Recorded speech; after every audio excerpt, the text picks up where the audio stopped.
그 아이가 자라매 바로 딸에게로 데려가니 그가 그의 아들이 되니라. 그가 그의 이름을 모세라 하여 이르되 이는 내가 그를 물에서 건져내었음이라 하였더라. 아멘. 오늘은 출애굽기 2장 보도록 합니다. 출애굽기 2장은 이스라엘 백성들을 애굽에서 구해낸, 이끌어낸 모세에 대한 이야기를 기록을 하고 있는데, 특별히 2장은 모세의 태어남과 자라남, 그리고 모세가 애굽에서 미디안으로 피신하는 장면들을 기록을 하고 있습니다. 모세라고 하는 이름은 출애굽기 2장 1절 보니까 모세는 레위 가족 중 한 사람이 가서 레위 여자에게 장가들어. 모세는 레위 부모로부터 태어났습니다. 그리고 모세라고 하는 이름은 방금 읽은 출애굽기 2장 10절이 말하는 것처럼 이는 내가 그를 물에서 건져내었음이라 하였더라. 모세의 뜻은 물에서 건져내다 라고 하는 뜻입니다. 3절 보니까, 출애굽기 2장 3절 보니까 더 숨길 수 없게 되며 그를 위하여 갈대 상자를 가져다가 역청과 나무진을 칠하고 아기를 거기 담아 나일 강가 갈대 사이에 두고. 2장 3절 보니까 갈대 상자라는 말이 나옵니다. 갈대 상자. 성경에서 이 갈대 상자, 이 갈대 상자에서 갈대 상자는 아크입니다. 아크, 궤. 성경에서 이 궤, 아크라고 하는 말이 3번 나오는데요. 노아의 방주 사건에서 그 방주가 아크이고, 지금 오늘 본문 갈대 상자가 아크이며, 이스라엘 백성들과 광야에서 함께 했던 언약궤가 바로 아크입니다. 그래서 노아의 방주 아크는 인류를 홍수로부터 구원한 뜻의 아크라고 하는 것을 우리가 알고 있고, 오늘 갈대 상자가 이 아크인 것은 이스라엘 백성들을 애굽에서 이끌어낼 모세를 이제 갈대 상자, 곧 아크에서 아크에 담음으로 모세가 이스라엘 백성들을 구원하게 되는데, 모세라고 하는 뜻이 말씀드린 대로 그를 물에서 건져내었다. 모세라는 뜻이 그를 물에서 건져내었다라고 하는 뜻인데, 이 물은, 여기서 말하는 물은 영적으로 세상을 의미를 합니다. 그래서 세상으로부터 건져냈다. 모세가 세상을 상징하는 애굽으로부터 이스라엘 백성들을 구원해낸 것을 이렇게 미리서 출애굽기 2장을 통해서 우리가 볼 수 있고, 마지막으로 아크라고 하는 말이 사용되는 것이 바로 이스라엘 백성들이 광야 생활을 할 때 성막에 하나님의 영광이 충만하게 한 그 이유가 되는, 원인이 되는 지성소에 있는 언약궤 때문인데, 이 언약궤가 바로 아크입니다. 그래서 이 언약궤를 자세히 보니까 그 안에는 아론의 쌍난 지팡이와 만나, 그리고 두 돌판이 있는 것을 우리가 볼 수가 있는데, 아론의 쌍난 지팡이는 부활 생명을 의미를 합니다. 나는 부활이요 생명이니. 그리고 만나는 생명의 양식을 의미를 하는데, 예수님께서 나는 생명의 떡이니 라고 말씀을 하십니다. 그리고 두 돌판은 빛비춤을 의미합니다. 이 세상에 참빛으로 오시는 역시 주님을 의미를 한다. 그래서 아론의 쌍난 지팡이나 만나나 두 돌판은 결국 예수 그리스도를 예표하는 것이다 라고 할 수 있습니다. 그래서 이 언약궤 안에 있는 이 3가지, 결국 인류를 구원하고 세상으로부터 이스라엘 백성들, 애굽으로부터 이스라엘 백성들을 구원했다라고 하는 영적 의미가 세상으로부터 그리스도인을 구원한다라고 할 수가 있고, 그렇게 할 수 있는, 그리고 광야 생활을 하는 동안 이스라엘 백성과 함께 했던 성막 안에 있는 언약궤, 곧 언약궤를 메고 제사장들이 요단 강가를 밟음으로 요단강 물이 열리게 됐고, 이로 인해 가나안 땅에 들어갈 수 있었던 것처럼 우리의 본향이라고 할 수 있는 천국 입성은 오직 예수 그리스도와 함께 할 때만 갈 수 있다라고 하는 것을 예표로 보여주고 있는 것이다 라고 할 수가 있는데, 참고로 언약궤 안에 있는 아론의 쌍난 지팡이나 만나, 그리고 두 돌판은 각각 성소에서 아론의 쌍난 지팡이는 분향단과, 그리고 만나는 진설병, 곧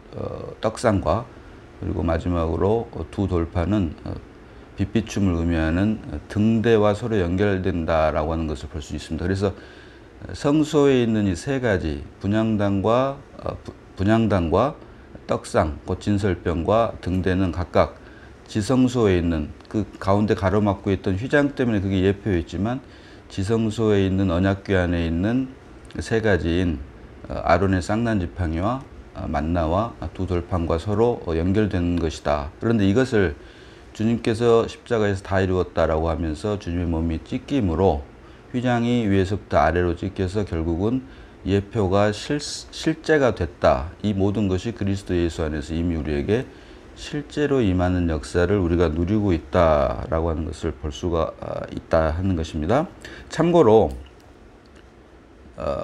출애굽기 2장을 본문 7절로 9절을 보면 그의 누이가 바로의 딸에게 이르되 내가 가서 당신을 위하여 히브리 여인 중에서 유모를 불러다가 이 아이에게 젖을 먹이게 하리이까. 8절로 바로의 딸이 그에게 이르되 가라 하매 그 소녀가 가서 그 아기의 어머니를 불러오니. 이어지는 9절로 바로의 딸이 그에게 이르되 이 아기를 데려다가 나를 위하여 젖을 먹이라. 내가 그 삭슬 주리라. 여인이 아기를 데려다가 젖을 먹이더니. 아멘. 자, 유일하게 자기 자식에게 젖을 먹이면서 싹을 받고 돈을 받고 젖을 먹인 사람이 바로 모세의 어머니다라고 하는 것도 우리가 참고로 볼 수가 있습니다. 그래서 이렇게 모세라고 하는 이름의 뜻이 이렇고 모세를 건져냈던 물에서 건져내었다라고 하는 뜻이 모세인데 모세를 물에서 건져내게 한 갈대 상자 그 아크라고 하는 뜻이 결국은 성경에서 3번 쓰이는 노아의 방주 그리고 오늘 갈대 상자 그리고 성막에서 이스라엘 백성과 함께 했던 언약궤 지성소 안에 있는 언약궤 이렇게 3번의 아크의 사용을 성경은 보여주고 있는데 이렇게 모세가 태어나고 또 자라서 결국 바로의 딸의 아들이 되는데 모세가 장성한 후에 동족을 죽임으로 인해 이제 애굽 왕 바로에게 노예물 받아서 미디안으로 피신을 하게 되고 이어지는 출애굽기 2장 23절을 보니까 여러 후에 애굽 왕은 죽었고 이제 모세가 미디안으로 피신을 해서 미디안 제사장 르우엘의 딸 십보라와 결혼을 하게 되고 이제 게르솜이라고 하는 아들을 낳게 되는데요. 23절 보니까 여러 후에 애굽 왕은 죽었고 이스라엘 자손은 고된 노동으로 말미암아 탄식하며 부르짖으니 그 고된 노동으로 말미암아 부르짖는 소리가 하나님께 상달된지라. 이제 모세가 미디안으로 피한 후에 여러 해가 지나서 모세를 쫓았던 애굽 왕 바로는 죽었고 이제 세월이 어느 정도 흘렀죠. 그런 다음에 이스라엘 자손은 고된 노동으로 말미암아 애굽 왕이 바뀐 뒤로 이제 이스라엘 백성들의 노동이 더욱더 심해지므로 고된 노동으로 말미암아 이스라엘 백성들이 탄식하여 부르짖으니 그 고된 노동으로 말미암아 부르짖는 소리가 하나님께 상달된지라. 24절 보니까 하나님이 그들의 고통 소리를 들으시고 하나님이 아브라함과 이삭과 야곱에게 세운 그의 언약을 기억하사 25절로 하나님이 이스라엘 자손을 돌보셨고 하나님이 그들을 기억하셨더라. 그래서 이 말씀을 가지고 적지 않은 목사님들이 23절에 고된 노동으로 말미암아 부르짖는 소리가 하나님께 상달된지라.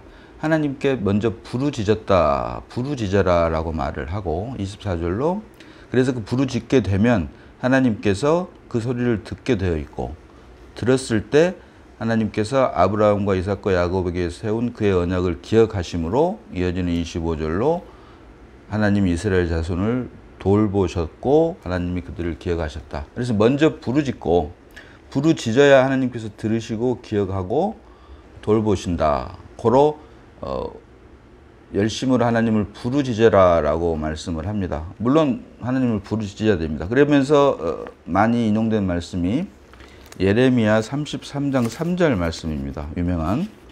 자, 예레미야 33장 3절 봅니다. 너는 내게 부르짖으라. 내가 내게 응답하겠고 내가 알지 못하는 크고 은밀한 일을 내게 보이리라. 아멘. 우리는 하나님께 부르짖어야 됩니다. 여기에 하나님께 부르짖는다고 하는 것에는 이 의의를 제기할 사람이 없습니다. 또 하나 더 봅니다. 이사야서 58장 9절 상반절 봅니다. 이사야서 58장 9절 상반절. 내가 부를 때 나 여호와가 응답하겠고 내가 부르짖을 때에는 내가 여기 있다 하리라. 아멘. 여호와께 부르짖었기 때문에 부르짖어야지만이 하나님께서 응답을 하고 자신을 드러낸다. 이런 말씀들을 인용을 해서 성도들로 하여금 하나님께 부르짖어라라고 말씀을 전하는 것을 많이 볼 수가 있습니다. 이 말씀은 맞는 말입니다. 틀리지 않는 말씀입니다. 그러나 우리가 한번 좀 깊게 생각을 해보면 신약에 와서 베드로와 그의 형제 안드레가 그물을 던지고 있을 때, 그리고 세베대의 아들 야고보와 요한이 그물을 깁고 있을 때 주님께서 찾아오셨습니다. 우리가 부르짖어서 하나님께서 응답을 하신 것이 아니라 우리의 삶의 현장에서 주님께서 찾아오셨다. 우리의 삶의 현장에 주님께서 찾아오셨다.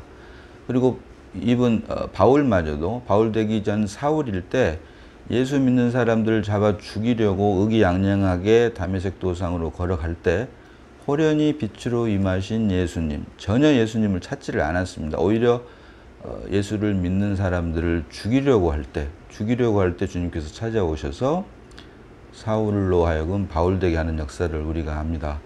성경은 의인을 부르러 온 것이 아니라 죄인을 부르러 왔다라고 말씀을 합니다. 하나님께서 우리에게 성경을 주신 이유는 성경 하나님의 말씀을 통해서 우리가 죄인임을 깨닫게만 하면 자기 백성을 저희 죄 가운데서 구원할 자라고 하는 이름의 뜻을 가진 예수님께서 자동으로 우리를 찾으러 오신다라고 하는 것입니다. 우리가 하나님을 찾아가는 것이 아니라 하나님께서 우리를 찾아오신다. 우리가 하나님을 찾아가는 것이 종교이고 하나님께서 우리를 찾아오는 것이 바로 성경이 말하는 기독교, 곧 생명이다라고 하는 것을 우리가 결코 잊지 말아야 됩니다. 구약에서 이스라엘 백성들에게 부르짖어라 찾으라라고 하는 이유는 오실 예수를 예표하는 것이기 때문에 이스라엘 백성들에게 하나님께서 부르짖어라 찾으라라고 말씀을 하고 계신 것입니다. 이제 오신 예수, 더욱이 십자가에서 죽고 부활 승천하심으로 이제 성령으로 말미암아 우리 안에 생명으로 거하신 주님, 그 생명으로 우리 안에 주님이 거하시면 내가 아닌 우리 안에 생명으로 거하신 주님, 곧 그리스도로 말미암아 우리는 하나님을 찾을 수밖에 없다. 따라서 내가 주님을 찾고 부르짖는 것이 아니라 사실은 우리 안에 생명으로 거하시는 주님께서 하나님을 찾고 부르짖는다. 외적으로 보기에는 내 자신이 하나님을 부르짖는 것 같지만 사실은 그 안에서 행하시는 주님께서 나를 통해 주님을 찾고 부르짖는다라고 하는 것을 우리가 분별해 낼 수 있어야 됩니다. 그래서 구약에서 찾고 부르짖어라 이 말씀을 신약에 와서 이제 이미 다 이루시고 우리 안에 생명으로 거하신 주님이 우리 안에 이미 거하시는데, 믿음으로 말미암아 우리 안에 거하시는데 이제 또 구약으로 돌아가서 우리로 하여금 찾고 부르짖으라라고 하는 것은 성경의 전체적인 구원의 서정의 흐름과도 맞지를 않고, 부르짖기는 부르짖되 이제 신약에 와서 우리는 내가 부르짖는 것이 아닌 우리 안에 생명으로 거하시는 주님으로 말미암아 하나님을 찾고 부르짖는 것이 될 수밖에 없다라고 하는 것을 반드시 분별할 수 있어야 된다. 결코 성경이 말하는 기독교는 종교가 아니라 생명이다. 나의 어떠함, 내가 하나님을 찾고 부르짖어서 하나님이 찾아오시는 것이 아니라 내가 죄인임을 깨닫게 되면 내가 주님의 보혈로 인해서만 죄사함을 받고 하나님의 생명으로 임할 수 있다라고 하는 것을 말씀을 통해서 죄인임을 깨닫기만 하면 주님께서는, 주님의 보혈은 죄 있는 곳에서만 역사하시기 때문에 자동으로 우리에게 역사하시고 주님께서 찾아오신다라고 하는 것입니다. 내가 찾아가는 것이 아닌 주님께서 찾아오신다. 그래서 우리가 믿음이 어렸을 때도 주님을 물론 부르짖고 찾았습니다. 그러나 시간이 지나서 믿음이 자라게 되면, 지나고 보면 그때 부르짖었던 것이 사실은 내가 부르짖었던 것이 아니라 내 안에 계신 주님께서 나를 통해 부르짖게 했다라고 하는 것을 우리가 깨닫게 되고, 이것이 바로 하나님의 예정 안에 있는 하나님의 아들들이 고백하게 되는 하나님의 경륜 안에 있는 것이다. 그리고 이것이 하나님의 너무나도 크신 은혜다. 그래서 이것을 우리가 소명이라고도 하는데, 하나님께서 우리를 콜링하셨다, 부르셨다라고 하는 것. 내가 하나님을 찾는 것이 아니라 하나님께서 우리를 먼저 찾고 부르셨기 때문에 우리 안에 거하시는 주님으로 말미암아 우리가 하나님께 응답하고, 그것이 소명이며, 지나고 보니 사실은 그때는 내가 하나님을 찾고 내가 하나님을 믿었던 것 같지만, 지나고 보니까 사실은 하나님의 예정 안에 있었던 믿음의 서정 가운데 하나였다, 출발이었다라고 하는 것을 우리가 알 수 있게 되고, 그런 것들을 말씀을 통해서 하나님께서 우리에게 보여주신다라고 하는 것입니다. 그래서 오늘 말씀에서 우리가 기억할 것은, 문자적으로라도 갈대상자의 원어는 아크, 궤인데요. 이 궤라고 하는 것이 성경에 3번 구원과 연결해서 노아의 방주, 그리고 모세의 갈대상자, 그리고 이스라엘 백성들과 함께 함으로 가나안에 입성하게 했던 언약궤, 이 3가지 구원과 관계되고, 이 구원의 실제는 사실은 예수 그리스도로 말미암아만 우리가 구원받을 수 있다라고 하는 것을 말씀을 통해서 볼 수 있다라고 하는 것이고, 또 하나는 우리가 하나님을 찾는 것 같지만 사실은 하나님의 예정 안에서 우리를 통해 하나님을 부르게 하신, 사실은 우리 안에 거하시는 주님으로 말미암아 하나님을 부르게 된 하나님의 섭리 가운데 우리가 하나님을 부른 것이다 라고 하는 것을 말씀을 통해서 우리가 분별함으로, 내가 아닌 그리스도가 나를 통해 살아내고 내가 하나님을 믿는 것이 아니라 하나님께서 우리에게 믿음을 허락하심으로, 우리가 믿는 믿음이 아닌 하나님으로 말미암아 믿어지는 믿음이 다 되기를 주님의 이름으로 소원합니다. 기도하겠습니다. 자, 아버지 하나님, 은혜를 감사합니다. 모세의 태어남과 자람, 그리고 미디안으로 피신하는 과정, 그리고 이스라엘 백성들을 돌보시는 이런 출애굽기 2장의 사건을 통해서 내가 하나님을 찾고 부르짖는 것이 아니라 사실은 하나님의 예정 안에 있는 하나님의 아들들을 주님께서 부르심으로, 이전에는 내가 하나님을 불렀던 것 같지만, 부르고 찾았던 것 같지만 사실은 우리가 말씀을 통해 죄인임을 깨달음으로 주님께서 우리를 찾아오신 것이 우리를 통해서 하나님을 찾고 부르짖었다고 하는 것을 시간이 지난 후에 깨닫게 하시니 고맙고 감사를 드립니다. 내가 하나님을 믿는 것이 아닌 하나님으로 말미암아 믿어지는 믿음을 허락하심을 감사드리고, 우리가 어디에 있든지 간에 오직 주님의 영광과 주님의 권위만을 드러내고 오직 하나님의 영광과 기쁨이 되는 저희 모든 삶이 될 수 있게 하시니 감사를 드립니다. 우리를 구원하신 예수님 이름으로 기도드리옵나이다. 아멘.